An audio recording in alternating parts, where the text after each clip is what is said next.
Welcome to UGASportsLive.com. My name is Radi Nabulsi. I'm joined by Dayne Young, our executive producer, and Jim Donnan, the former Georgia Bulldogs head coach. The number one reason you're tuning in on our normal Tuesday noon slot. If you're listening to us on a podcast, I appreciate you listening to us at work or on your drive home or out on the trail, wherever you are. We also love our podcast listeners, and not just those who tune in on Facebook and YouTube. So we appreciate what you do. If you would leave a review, that always helps us. We appreciate that. And we will.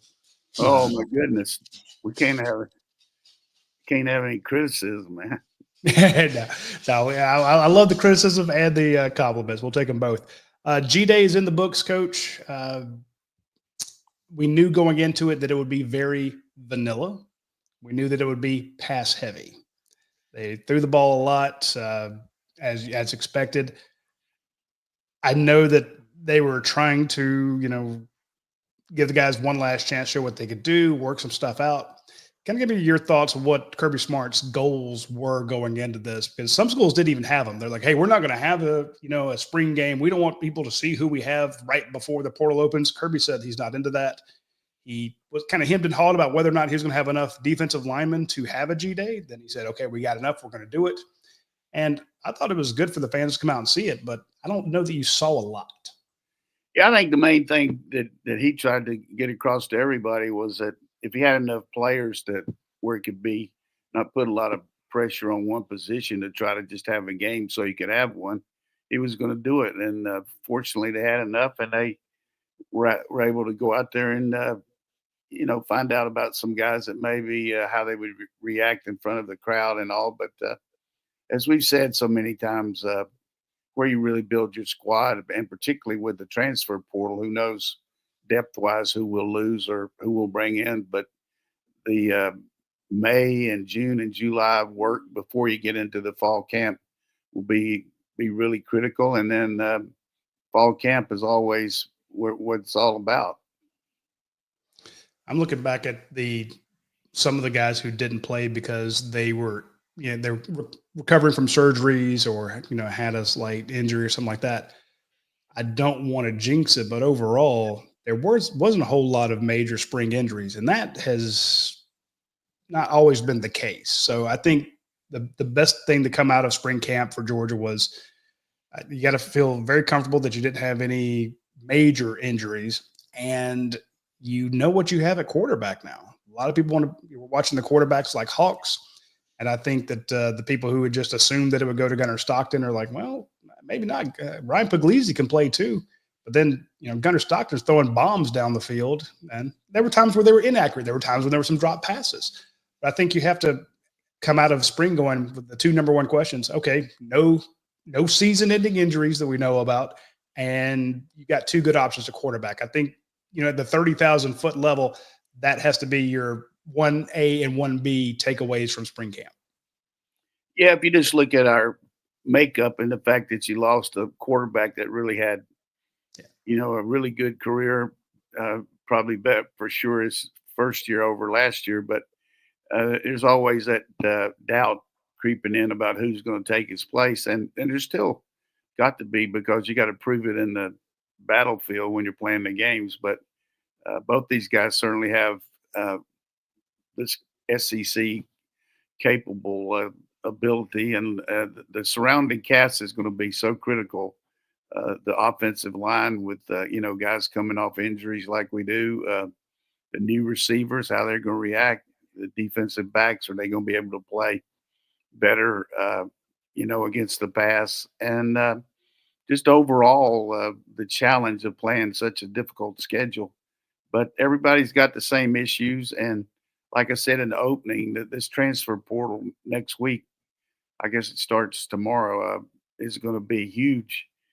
And I understand completely some of these kids looking at playing time.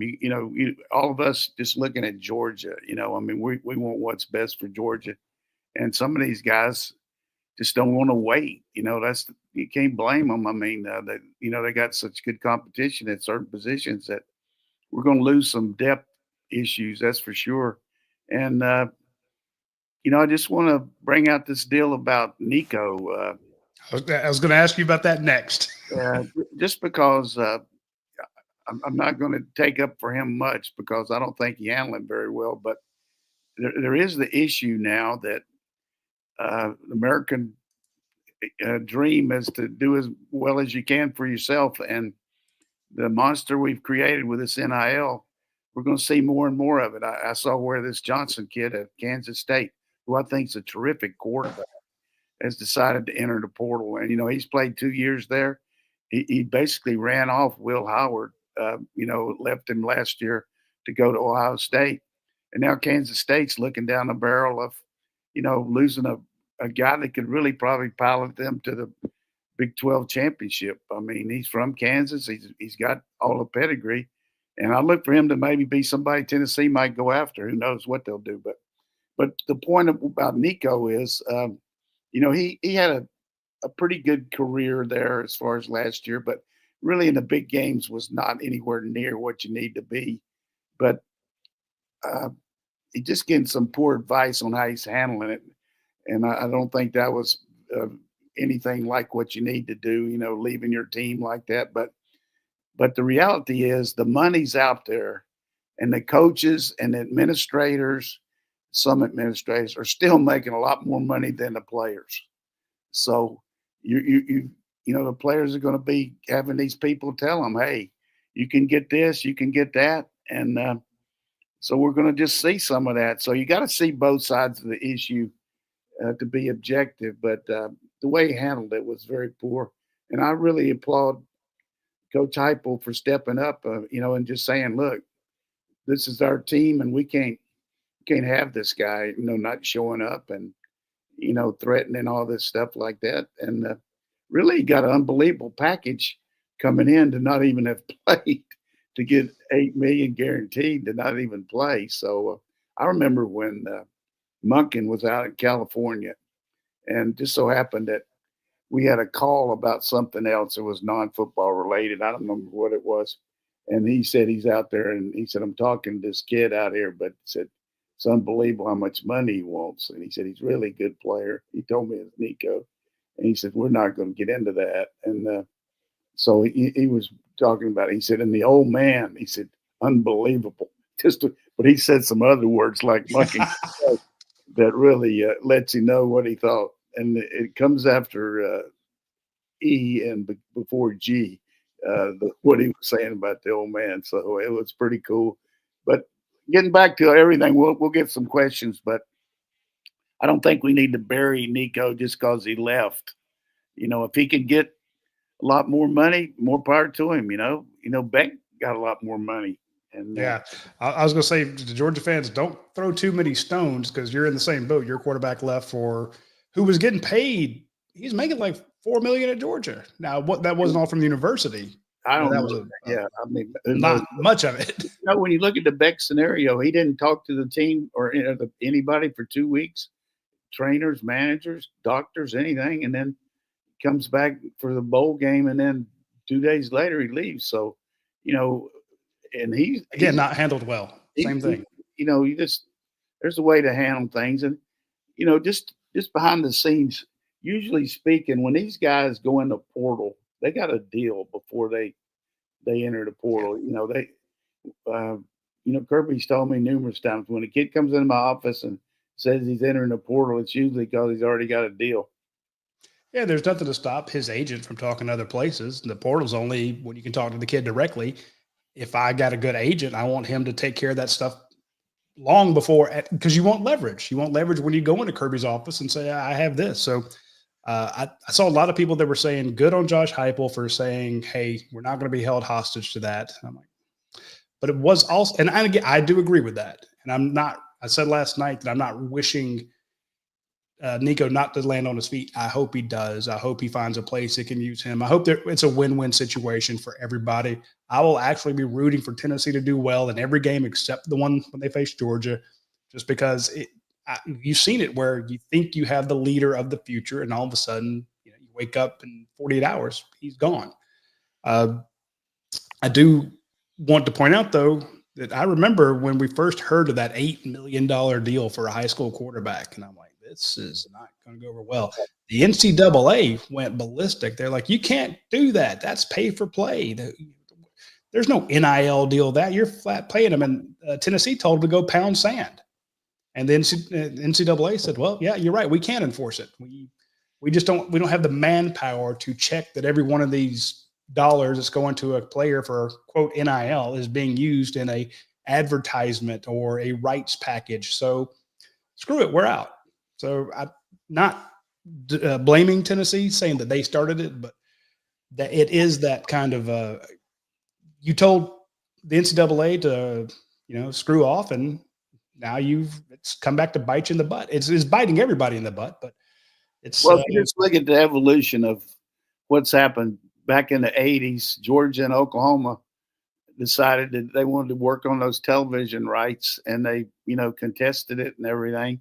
And then all of a sudden they got that. And, Coach Switzer used to say, hey, you don't need to pay me a lot of money. I'm going to make all this money on TV. He had the rights to Oklahoma football from the standpoint of any kind of a replay shows. He had one in Chicago, one in Miami, and one in LA, where they showed the highlights of Oklahoma football every weekend. And I think Budweiser, somebody sponsored it, but just unbelievable that the head coach of Oklahoma had the rights to the football.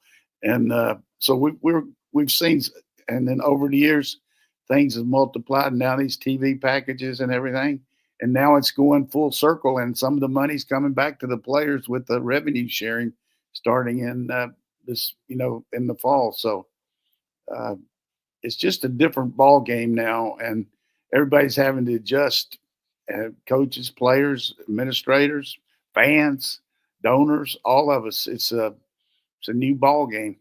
There's a much different circumstance though, because Georgia had a similar situation with Carson Beck leaving to get more money, but Georgia also had Gunnar Stockton still there with all the institutional knowledge that he's gained. You look at Tennessee's roster right now: a redshirt freshman quarterback and a freshman quarterback. The backup that they had invested in a little bit last year, Harrison Bailey, he transferred already. He's at Florida as their backup quarterback. So, Coach, I think you're right. They definitely have to be shopping for someone, or just be willing to go really inexperienced into next season. Yeah, here's the thing, though. There's not many people that can start out with $2 million like they got for Nico. I mean, they got that in their ballpark. A lot of these kids aren't even making close to that. I wouldn't think that kid at Kansas State's making that, but he might be. But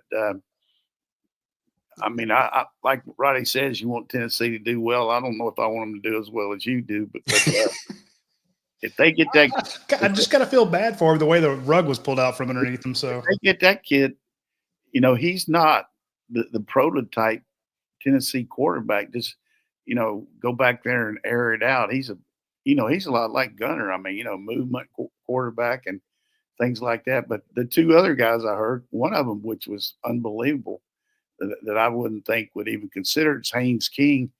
And I think that's just somebody just throwing that up for Georgia Tech. And then the other one was a quarterback at Arizona State who had a great year. So those, you don't even know if either one of those guys is even going to be in the portal. So just a lot of rumors out there. But wait till Flavia goes over there. I can tell you tomorrow at 16th when it starts, I mean, it's going to be some chaos, that's for sure. Diego Pavia has to go beat Hugh Freeze one more time. That's what has to happen. Well, he could beat him if he was at Tennessee too, but hey, they would draw a little ire from the Vandy fans. Listen, I'm sorry, Vandy fans. I didn't even want to speak that evil into existence. You can't transfer within the league. I know. In the spring, though, so that's one good thing. Yeah, I saw everyone talking about, Georgia needs to go after him. I'm like, they can't. And I think in a different situation, Coach, you've mentioned this before, in a different year, if you will, the second transfer portal window would be, especially with some of the conference restrictions, wouldn't be quite as crazy.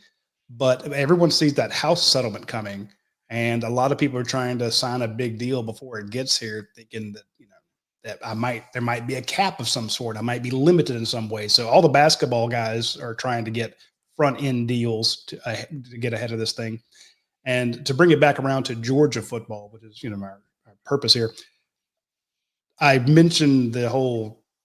I was going to ask you about the whole Nico thing to point out that Kirby Smart is dealing with the end of spring practice, the opening of the portal tomorrow, the revenue sharing. As Coach, you mentioned, everybody is dealing with this. Everybody's dealing with, recruiting is different now. There's stuff that did not exist. There's agents to be dealt with. I will put my faith in Kirby Smart to deal with anything when it comes to creating a roster. That is his. I don't want to say it's his secret to success, because he makes no secret about it, Coach. It's what he learned at Alabama. It's like, if I've got better players and passionate players, he went on and said, look, I don't want guys with fire. I want guys with a bonfire. Right. I want guys who want to play. And that's what he's won titles with the Stetson Bennett's of the world. He's having to change his MO just because of, now not only you got to recruit the family and recruit the kid, but you're dealing with his agent now. I mean, everybody's got an agent. And 3 years ago, these kids first started NIL, they were working these deals on their own. But now he got these agents that are, some of them are really qualified, and some of them are just trying to get in on the deal there, and some of them are just the parents. But it's a total different ball game there now. I mean, it's just it's this young man is, starts talking to you. Well, I really like it, but then the agent saying, but hey, he should be getting more than this. Even though he wants to come, we got to get more than that. And then you got to look at who you got on your roster and all that. And it's to me, the only way I can say it, it's a ball buster. I mean, it is a ball buster to get these players now, not only to get them to come and entertain them, but and really make them feel like this is the place. But it's just you can't coach them as hard. It's a challenge. It's a challenge. You can't, to a certain extent, but you really use your. I mean, you lose your identity if you get ready to get on somebody a little bit, and then you say, "Well, I don't know if I can because he might enter the portal." I mean, if that's the kind of kid you got, you don't want them anyhow. You gotta make them better. And I tell you, I get to meet some of these recruits, not as many as I used to because I'm limited here on my ability to go out and leave much. But I tell you, these kids are naive in a lot of ways, but they're also a lot further along in the questions that they ask as compared to, hey, how's your weight room? As compared to, what's the chances of me getting a deal over there in Atlanta with Delta? I mean, you know what I'm saying? I gotta ask you that. I mean, come on. I mean, I had a kid, seriously, 2 years ago. His dad asked me if there was any chance that I knew any board members on the Delta board, because he wanted to work out something where he could get some kind of situation on the side beside what his son got. I said, well, I don't think that you would get that in the first place, and I know Delta wouldn't do that for a father, But I was about to say, if you have that hookup, I me and Radi. Hey, Coach, do you know any board members? yeah, I mean that. Can you? I'm just talking about. No, you're right. Different kind of questions you get, and. Well, when we interview them, they ask, or their comments are different. They've changed. It's not the same old stuff that we used to hear. So it's changed a lot. But the reason I have the faith that Kirby Smart will work this out. And again, losing Damon Wilson hurts. Losing Carson Beck is awful. You'd love to have those guys coming back. The year before, the guys you lost hurt, but you also added. They went out and got Zachariah Branch. That kid is a baller. He's a stud. Hey, Noah Thomas. Wilson left because of playing time. That's it. I mean, our system, his dad was convinced that we were going to use other guys along with him on the edge, and he wanted to play all the time. That was it. Well, and at this age, like there's not a sure thing. I mean, Nico is a great prospect, and all the stuff that came with that. You know how many touchdown passes he had combined against Ohio State, Georgia, and Florida? 5. 0. All right, that's a good guess. Yeah, I'm just saying, like, he had a solid season last year, but it's not like he was Heisman contender, world beater kind of guy. I remember when Caleb Williams was here as a sophomore, and he was over there throwing in the camp. and I met his dad, and his dad is a little older guy than normal. The kid was born a little bit later in life for his parents, I'm sure. And his dad at that point was saying, I'm looking where he can get developed, but I'm also looking business wise because I really think this guy's the number one draft choice. And he's telling me that. And I'm looking at him, I'm saying he probably might be watching him throw. But I mean, his dad was saying that when he's in the 10th grade. And then you look at all the decisions they've made. They were even considering being his own agent when he got out of USC. I mean, so they had a good plan from day one. They're in 10th grade. And a lot of them do, a lot of them don't. I like Kirby's plan to bring in the transfers he has. His recruiting class last year was number 2 in the nation, edged out by a couple points by Texas. A ridiculous recruiting class. A lot of those guys we saw on Saturday. You saw Ethan Barber doing his thing. Saw Big Elias Williams, Juan Gaston working with the second team. Bo Walker running the ball. Again, I'm not just focusing on the new guys. I'm just saying that there is an influx of talent as Georgia has to rebuild its offensive line, has to rebuild its defensive line. They have to figure out, hey, who's your quarterback? As Dayne pointed out, Georgia's got 2 good quarterbacks there. With one with a lot of knowledge of the system. You've got to rebuild. I'm going to question both of you right now, and this is come to Jesus point here. What time is it here? 12:25. Do you think that we can win with either one of those guys at quarterback? I think so, yeah. What do you mean by win? The whole thing? Hey, that's all it is here, isn't it? Because can you? Yes, I do. I said it last night when I don't know that they will, but I think you can absolutely because I think you have the products around them. Heard the last night twice. Were you in church praying for the call? I was talking to some of the other staffers on the show. Oh, okay. Yeah. Okay. I mean, there's some. Hey, Lord help me! I need to know what's going on with this team. Both of them, as long as the supporting cast is there, and as long as our defense makes the improvement that I hope it will on getting off the field on 3rd down, on playing the ball in the air, and creating some turnovers. I mean, there's not enough made about the lack of those things happening with our defense last year. So the general tendency is to say, hey, we didn't score a lot. We didn't, but we didn't have as many possessions. We didn't have as many plus 50 possessions. We didn't have as many sudden change possessions. So all of it adds up to getting both of them together and making it happen.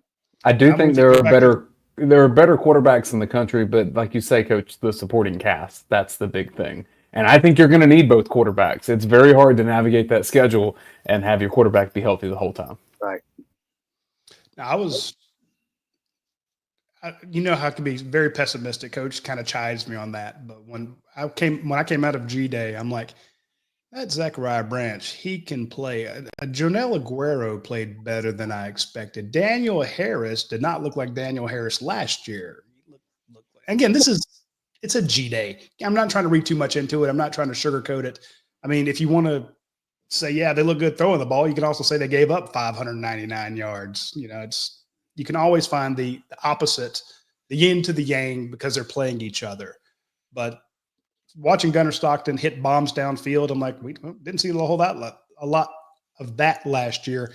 And then when Puglisi gets in, Coach, he catches and throws. He knows where he's going quickly. And then he takes off and runs. We think about, Gunnar being the runner. And I'm like, Puglisi, he's not a stick back there. He doesn't have cement shoes. This kid can take off too. So, but also saw guys getting to the quarterback. And to be fair, you've pointed this out over the years, Coach. When the defense knows it's going to be a thrown ball, they pin their ears back and come after him. So they also jump at the line of scrimmage and they knock down there were a lot of batted passes. But I came out of it much more optimistic than I did going in.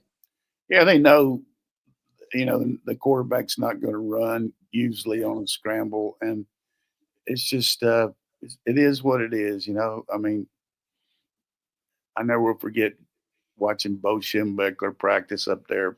I was just a young coach, and I was trying not to be intimidated like everybody else on the field out there. I mean, every player, every coach. And they were running a linebacker drill where they were playing 7-on-7. So obviously, when the quarterback would run a fake like a sprint draw, you want the linebackers to play the run first and then go to the pass because that's what's going to happen in the game.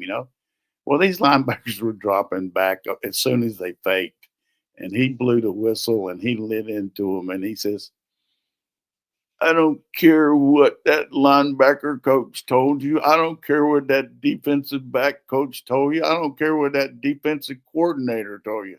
I want you to take a step up for the fake and then go back there. And if you can't, I'm going to run your ass out of here.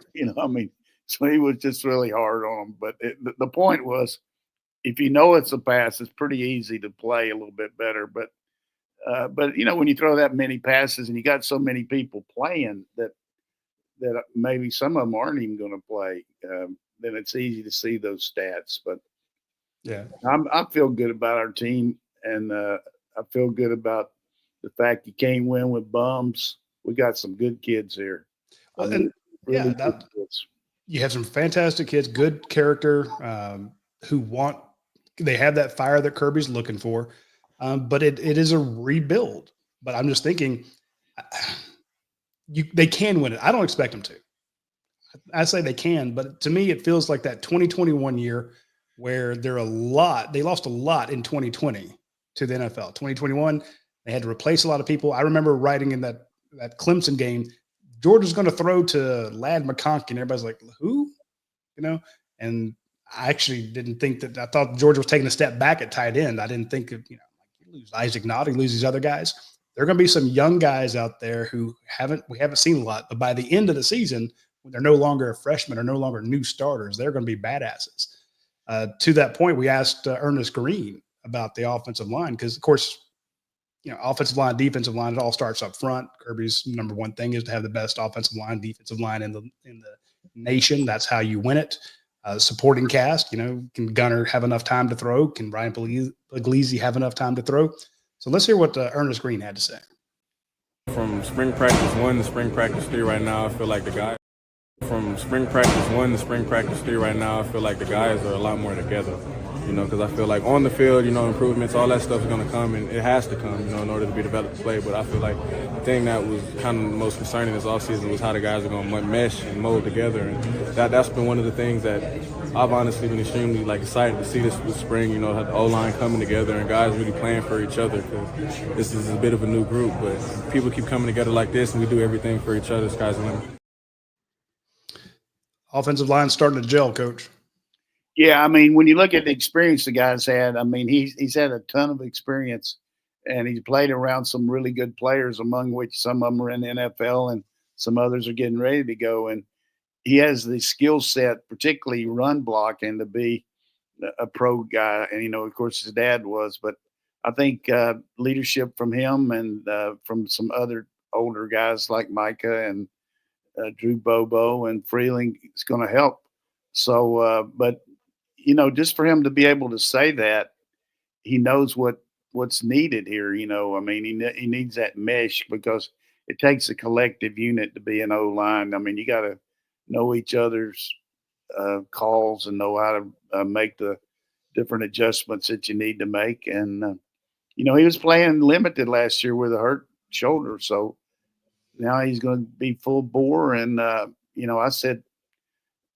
told old Cole Kublik, who does all this stuff for ESPN and the sports networks around the country, does a radio. I said, I thought going into the year, I thought maybe Ernest Green had to be a chance to be better than any of those other linemen we had. And of course, he got hurt and it didn't work out. But I still feel a lot of potential there. He has a ton of potential. Micah Morris, like you said, has a lot of potential. I'm really excited that I know people want to bang on Monroe Freeling because he had a bad game. That is a standard Georgia practice. We love to rip a guy who had one bad play. It's what we do. But remember, this was a guy, we were talking about him as the next up and comer. And when, Ernest goes down, he steps in and he looks great. Had a great game against Tennessee. Great game. Yeah, Georgia doesn't win the SEC without Freeling last year. Yeah. So the point is, when they started spring practice, because, Ernest said, hey, from practice 1 to practice 15, we've changed a lot. They were moving guys around. They were trying different people. Hey, Rodney, how would you like to have a timeline on the dog vent on Roy McIlroy Sunday? We did. How many, it goes up and down. How many times would they fire him or be glad they had him? I mean, you got to give him a lot of credit for hanging in there. But hey, that baseball game against Arkansas, the third game. Critical. It's just typical. I mean, that's just the way it is. Again, I'm not even getting into the criticism of it. I'm just saying that on day one, Stacy Searles is moving a bunch of guys around. We saw Michael Ooney getting up there. We saw Daniel Calhoun before he got hurt. Big Jazeer Jackson getting some snaps. I mean, they were trying to move guys around. Everybody gets a test. Halfway through, they kind of settle with here's our 1s and 2s, and then they get 6, 7 practices of that consistency, that gelling, that meshing, as you're saying. And that's why you could see Ernest Green being very optimistic. He was very critical of the team in certain areas, but he was also very positive in a lot of others. He said, I think he gave a very fair assessment of where they were. He wasn't sugarcoating it. The only question he did not answer to my satisfaction, if you will, was I'm like, hey, about all those defensive linemen jumping up because they know you're throwing the ball. And he's like, it's our job to keep them from jumping up. I'm like, I know what you wanted to do. He wouldn't do it because it's his teammate, but if he jumps like that, they won't do it much. Here's the age-old situation there, and I used to get so mad. I was an offensive coach, but I was also the head coach. And, when you're doing a team pass and they're not going to, run the ball or anything, on a quick pass, you're going to fire out low and sometimes hit them below the belt in an area that nobody wants to be hit.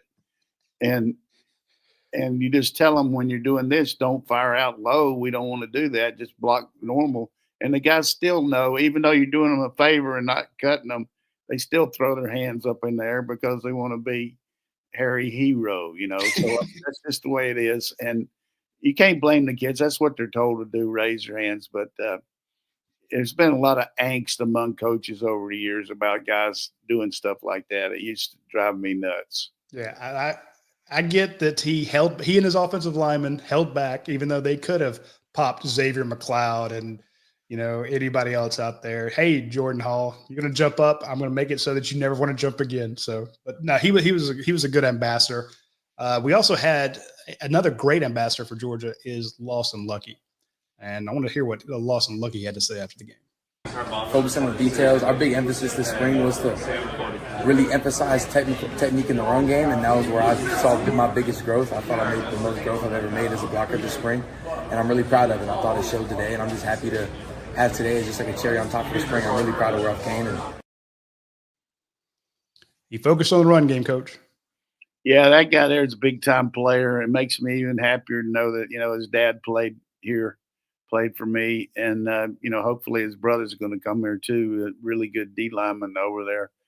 I just feel like that Lawson has had just enough injuries or just enough behind some really good players not to flourish as much as maybe he could. But I really think that his upside is optimal here. I mean, maybe not Brock Bowers, but close to it. I mean, a guy that's that big can run like that, and the coaches have a lot of confidence in him in clutch situations. And for him to talk about the run game, obviously, this show, everybody's been talking about what's wrong with the run game, and part of the run game is tight ends blocking, wide receivers blocking, backs making the right cut, quarterbacks making the right call. So a lot of things involved with it. But, Kirby mentioned it several times when we have him on, when you have these blurbs about, the emphasis on the offensive line and D-line playing the run and blocking. And there's no question there's a heavy emphasis on it.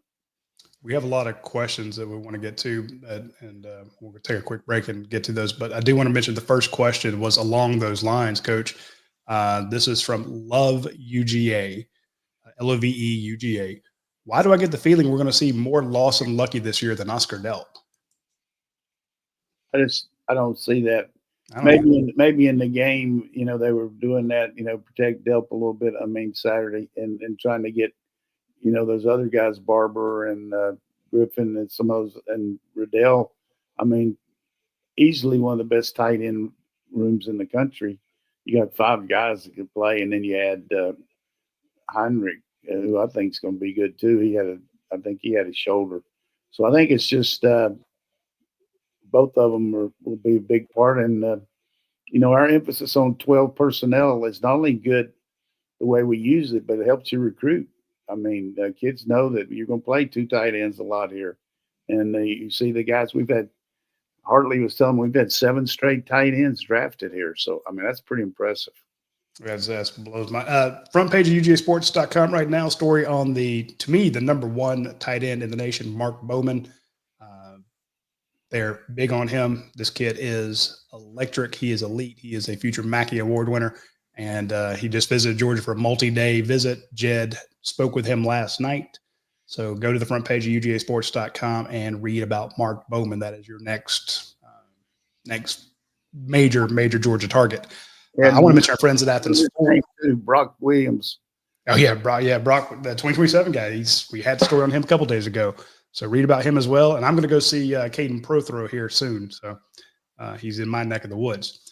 One of the best things you can do right now is swing by Athens Ford. They have, of course, the specials on the Ford Expeditions, Ford F-150s. But the biggest thing is, if you've ever listened to me when I talk about Athens Ford, listen to me right now.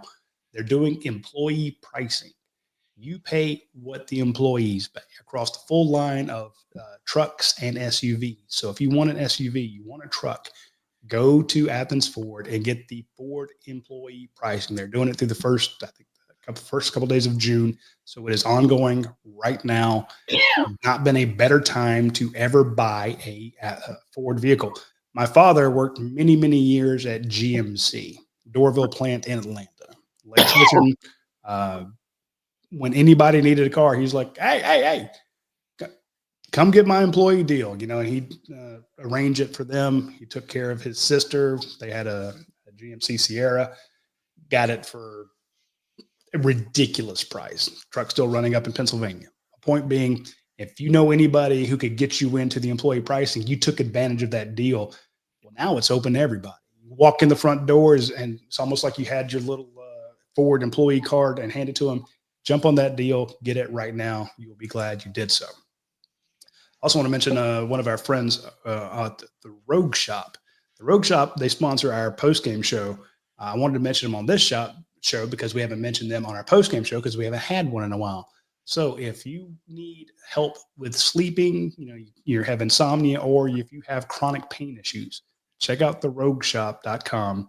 You'll be very glad you did so. The folks out there they have the best products for you. Check out the Rogue Shop whenever you get a chance. You want to jump into the questions there, Dane? Because I know we have to. Yeah, let's get to questions from UGAsports.com. Red and Black in the Day asks, besides the money, how does the reward of coaching differ for a high school and a college coach? Well, I mean, you always, the ultimate is developing your players on and off the field and teach them how to compete and, be a better citizen and prepare them for life. But I would say in high school, it's just you just have a level there where success is in the degree of what you can do within the framework of what your program's all about and what your competition is. And, the degree is maybe not quite as overwhelming pressure because of all the alumni influence, but certainly you got it in some of these high schools, that have tremendous, booster clubs and all that. But in college, it's just you got so many more hats to wear, fundraising. It's a lot of different things you got to be involved with. But ultimately, my best slogan is, there's no greater reward than team victory. Yeah. I remember when Coach Bett came to came to Rockdale County High School, him walking up and down the hallways, just looking at guys, going, hey, you play football? Just trying to find, because it's a big school, but he didn't have a whole lot of players, and he had to go find them. And like you said, you're limited to who's in your district, who's in your, who actually plays. And watching him take guys who had never played before, like, I don't play, coach, and all of a sudden, they're out there. It's year two, and they fall in love with the game, and and we won a few. Senior year, we didn't win any, but that's how it goes. Versus in college, you've got guys who are trying to make it to the next level. They love football. They're great. It feels like two different worlds to me, coach. It's just, but the same concept, the same end goal. I mean, the celebrations we had when everybody won, there's nothing like it. Greatest feeling. This also from Red and Black in the Day. Georgia's had that guy on the roster: Brock Bowers, Stetson Bennett, Roquan Smith, Ladd McConkey, Nick Chubb. Last year didn't seem like there was as much with star power. In 2025, will Georgia have that person, or do Georgia fans need to become more accustomed to a no-name kind of a team? Yeah, I mean, didn't have really. I mean, certainly we're going to have like three guys drafted in the first round. So, when you got Williams and Starks and Walker, those are guys that certainly stars, but and standouts. But as far as next year, I do think there's enough really what we call. I used to rate guys 1 as reject, 2 might play, 3 starter, 4 all SEC. I think we got plenty of guys can be all SEC players, where they can be national championship players remains to be seen, just because of as we talked about in the get-go here, about the supporting staff, because the supporting group, just because you got to put it all together. But we definitely got some star power. And, you mentioned Branch just coming in here. He's got some unbelievable stats. I think Frazier can light it up this year. I think any of those linebackers could have unbelievable years. And I think our 2 kickers are probably among the top 2 or 3 in the country too. So those guys are going to be all-stars too. From CJ Allen, KJ Bolden. Those 2. Yeah, I mean, basically anybody with the 2 initials. Yeah, I think KJ gets a little credit for being a younger guy playing, and he played good. But if he wasn't a young guy, then would he have been talked about quite as much? Very fair. Very fair. But I do think he played unbelievably good. Don't get me wrong, but whether it's star power yet, I mean, that's going to remain to be seen. But if he doesn't ever make another play the rest of his life, that tackle he made on the guy in the flat in the overtime, was unbelievable. I mean, he doesn't get that guy down, who knows what would happen. And that play Lucky made on the interception, if he doesn't tackle that guy probably goes to the house. From OGCD Dog Fan 1, ask Coach Donnan to do a watch-along of the 97 Georgia-Florida game and give insight to how he remembered it. Hosted at the Georgia Theater as an NIL fundraiser. Yeah. There probably wouldn't be enough there to pay for the popcorn. Really, I don't think anybody wants to see that game in the Georgia Theater, but they can come over to my house and watch it anytime they want to. But hey, we got 6 couch seats. Let's do it. I love it. I can tell you a lot about that one too. I mean, some of it's not good that we wouldn't want to put on the news here, but it was. Oh, that's the good stuff. It's very thrilling. In that locker room, I mean, I've been in national championship locker rooms and but I don't think I've ever been in one that was it was like a Rolaids. It was relief. I mean, it was a relief to get that monkey off your back, and everybody was just so happy. It was just, and I thought Coach Dooley was going to bust out of his suit. He was so proud, just to finally beat Spurrier. It was great. I will say that is the only time I've seen, I don't say jaded, but professional photographers and media people, who are there to cover the game, stopping and having their picture made in front of the scoreboard.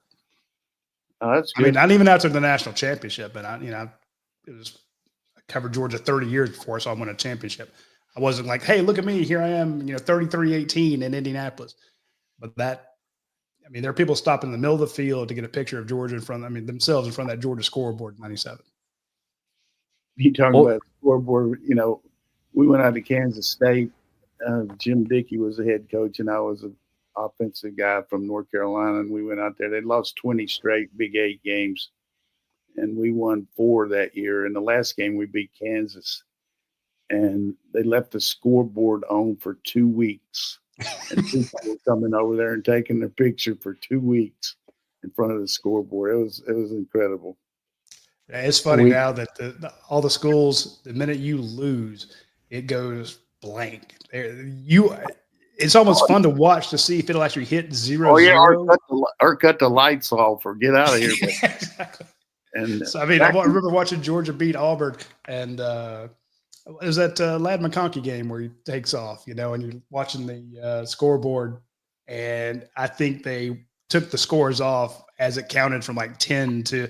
In other words, they did not want to have a photo of final score with 0-0 on it. They cut the sprinklers on 1 year over there, didn't they? Yeah, they did. Get people off the field. But another thing at K-State, when they were really bad, they used to say that every year you coached there was like dog years. So I was there for 21 years. From Kirsten, Coach, have you heard rumblings about any walk-ons that are super talented, kind of like the Stetson Bennettts and Jacksons that could contribute this season?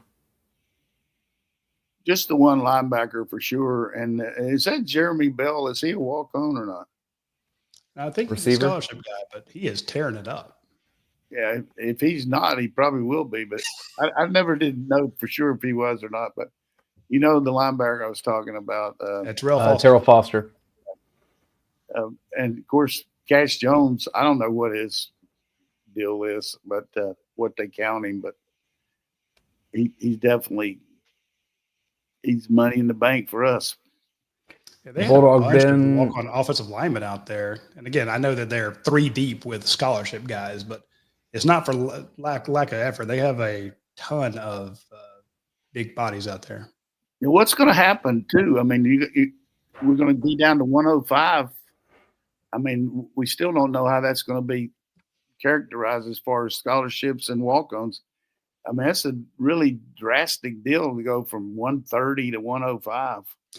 Kirby kind of scared me when we asked him about that. He says, the way it's written is you have to be down to 105 by the first game. So he says, we could probably still do our normal 130 for fall camp. And I'm like, that's great. Let's go for it, Kirby. I mean, that's where he knows the rules. Hey, yeah. Tell those guys, look, we'll give you some Chick-fil-A coupon. Stay out here, man.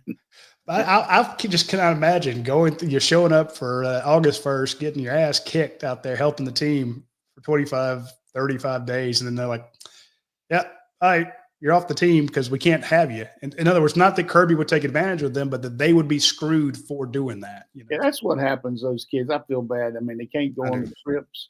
I mean, going back to the past, they can't go on the trips. Right. And go to the, certainly they can dress out in the bowl game with their jersey on or something. But it's too bad they don't let more guys travel. Agreed. This question from Bulldog Ben. I know some guys will hit the portal. Do you think it will be any of the big names?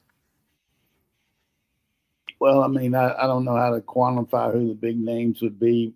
I said earlier in the show that I feel like some guys that are second team guys that the writing's on the wall, the position ahead of you, and you're a freshman or sophomore, you might look at going somewhere else. You look at the DB that's starting for Penn State, his name was Harris too, right? Wasn't he? AJ? Yeah, he was rolling there for that. And then I think, look at some second team guys. The only thing I would say, if it's an either or situation and the guy's still got a chance to start after spring, as much as they've invested here, I would think, as far as their time and effort, I would think they would come back for the fall, but and then give you some more leeway within the SEC that you could transfer. But who knows what the rules are going to be about the portal, if they're going to make it one time or not. So, but I don't see any big names leaving here. There's also buyouts now that folks need to remember. And that's, we saw with Damon Wilson, the first place he wanted to go to, said, oh, you got to, because you already signed a deal with Georgia. You got a hefty buyout. Is that true? Yeah. They have to pay money back? Yep. I didn't know that. Yeah. So those exist now. I mean, is that on your percentage of what your initial? Yeah. Let's say you sign for $1 million and then your buyout's like 600,000. So the school that wants you will pay it just like you would, a buyout for a coach. But it's I just don't know how much of these contracts are based on a yearly performance or some of it's a bonus to sign. And if it was a bonus, then I could see them taking a percentage of the bonus. But I don't see how they can make you pay for 2 years that you're not going to play. I don't know. Maybe they can. I don't know. And more and more that resembles the European soccer model of, you're not performing a certain way or another team's going to come buy out your contract. You go over there, but you have to pay the club, that had the player, you had to pay them a fee to do it. Yeah. Well, Way to bring it that's out. what they put into it. It's like, bring it out, Dayne, not a baby. Bring out that European soccer. That's good. That's good. That's a good model. we're 2 seconds away from relegation talk. Damn it. I always want that. Coach, I do want to quickly sneak in this before we get out of here. One of your former players, Champ Bailey, was on a podcast that I help with. Jeff Francoeur is the host, along with Britt Lee and Brad Williams of a youth sports podcast called Pure Athlete. It's all about helping families navigate youth sports. They had Champ Bailey on last week, and something that he said, I think you're going to like this because he talks about the relationships that you make in college now and how they're going to help you after you're done playing, and just how he approached that whole situation. So all these relationships that happened with you and your team in the 90s, I'll let him speak for himself. I think about this all the time. I talked to one of the teammates that knew he wasn't going to the league at the time, but I talk to him now more, and he was a walk-on, and that's Lieutenant Governor Burt Jones. Like, I talk to him all the time, but why do I have the opportunity? It's because I don't care if he was a walk-on. In my last year, he was there doing the bare minimum for the team, except showing up to work and grinding every day, sitting in meetings with us and shutting his mouth and just being a great teammate. It's because I didn't treat him any different than I did the other star players on the team. So I know that that's what resonates with him, because he knew the type of person I was, not the type of player I was. And Coach, I've been a part of your network here for a few years now. I've seen the exact same thing from you, just of how you've treated people and how they still take care of you to this day. Yeah, well, I mean, that's nice of Champ to be on there and talk about Burt, and hopefully he wins, becomes the governor. I think he certainly got that aspiration, and he was a very driven guy, and he just wanted to be on the team, but he also was a good contributor. He was a good scout team player, and he did what he's supposed to. But from his standpoint of Champ, it started from his home, the way he was brought up. He knows how to treat people. He had his mother and his father and his brothers. I mean, they were brought up the right way, and we talked about it earlier in the show. Hey, team is important, but morale is important. You got to create a morale base that kids feel good about. They're going to be treated fairly, regardless of what their role is, and they have to understand their role. But that's carried forward with Champ, and he goes out and puts that message out, and it's good to hear it, because he is an example of doing what he says, and that's good to know that he and Burt still talk like that. And if I'm Burt, I'm certainly won't have. If I'm running for governor, I want Champ Bailey on my side. Well, and Roddy, one thing that around spring ball here, Champ said elsewhere in the interview that he made some plays late in his freshman season with Coach Donnan that made him think that he could play at that level. And then going into that second year, sophomore season, that spring was critical for him. He knew leaving spring that he could be a big-time player in the SEC. So now I'm starting to think of, all right, who are the guys on the team that last year you kind of started hearing about late in the season that this spring really would be pivotal for them? In recent years, I think of Azeez Ojulari at that bowl game. Right. And, and the thing about Champ, we were just trying to get him on the field. We had him playing safety some early just so he could get on the field. But without divulging too much, I mean, I made it pretty much stepped on the table. I said, we got to get his ass out there now. I don't care what it takes. I mean, you got to put this guy on the field. And, everybody's trying to earn their spurs and all that. But I will take credit for saying, hey, it doesn't take a rocket scientist to figure out what that guy can do. And the other thing Champ has said over the years is how much he appreciates the fact that we were able to let him play both ways and work him in and all. And that we just had a good relationship as far as him telling me what he could handle physically and what he could do and everything. And just without question, there's not anybody anywhere close. He's the best player I ever coached, hands down. I agree 100%. I was there for all that. I watched it in person on the sideline. And I remember when Hines Ward came about, people were like, yeah, he's like Champ. I'm like, different. Again, one of the greatest Hall of Famer, Hines Ward, miraculous player. Put him out there. Hell, Charles Grant, let him play both sides, but I'm like, Champ is something different. And Dane, you're talking about the guys that kind of have that first spring that pop up. I mean, you got to think, if you're Ethan Barber today, you're like, I made plays in the spring game. Right. If you're Dominic Kelly, who is supposed to be a junior in high school, not even a senior, he reclassified. He has an interception in the game. Yeah. You got to think, what was he, 16, 17 years old? And he's got to be thinking, hey, I got this. Chauncey Bowen's 2 years in a row tearing it up in the spring game. I think Chauncey's going. And the one thing that all three of those people you talked about, Champ and Grant and Hines, had a dominant mother that no matter what their mother said, that's what goes. And they had good parents all around, but it was easy to coach guys like that because they just knew what it was like to be to respect authority. You know what I mean? They were really unreal. Makes me feel good to know that we brought their names up. Yeah, well, and he credited all in on Jaden Rettle because of his mom. Well, and Champ credited Ronald Bailey a ton too for kind of leading the way, that he wanted to come to Georgia because of that. So I think the Branch brothers as well, of like, when you have someone that you love that much on the team together like that, yeah, that can make a big difference. Yeah, Ronald got kind of lost in the shuffle after Champ. Everybody starts talking about Champ and Boss, but Ronald, boy, that interception he made against Kentucky at the end of the half, all-time worst call. I'll bring it up and rest in peace for the air raid guy that made the call. I'm trying to think. Not Mummy, is the guy. Leach? Leach was an offensive coordinator. Into the half, they had the ball on the 20-yard line. There was like 8 seconds to go, and they threw the ball in the flat. Now, what's going to happen? You're either going to catch it for 2 yards and the clock's going to run out, or we're going to intercept it for a touchdown.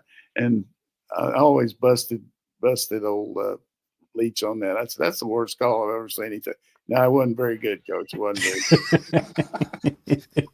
I admire Ronald. Ronald has fought cancer and has rung the bell, and he's doing good. And he has a lot of faith. And real happy that Ronald's has been cured and that is doing well. He's doing well in the business world too. That's great to hear. What a family. All right, folks, that's all the time we have for this week's show. We'll be back next Tuesday. We're going to dive a little bit deeper into some of that stuff that happened this past Saturday. We got a few of those. We got a bunch more questions that we're going to answer next week. So be sure to tune in next Tuesday at noon. And if you want to get your questions in, check out UGASports.com. We'll put the thread on the board, and you get to pepper Coach with all the questions you want to ask him. So hit him up. We'll see you next week.